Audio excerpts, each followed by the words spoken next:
мал бағып отырмын.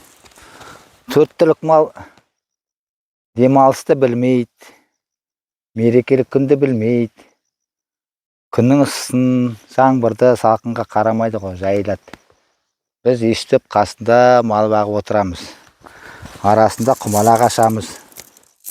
Міне, құмалағым не дейді екен? Ал болсын.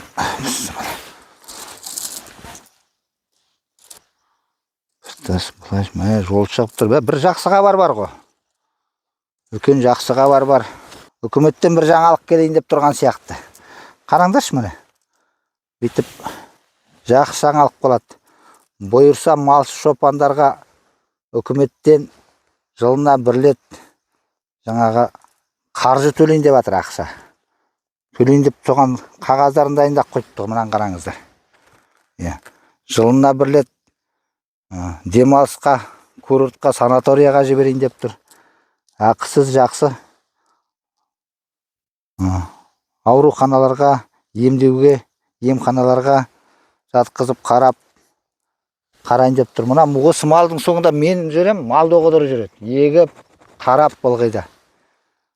Демалыс дегенде біз білмейміз ғой. Мұнан қара жақсы жаңалық қолға алып тұр. Ал енді бұны кім ойластырып жатыр екен? Бұйырса осы құрылтайда бір ауылға түсіп тұр. Ауыл көтерейін деп тұрған сияқты.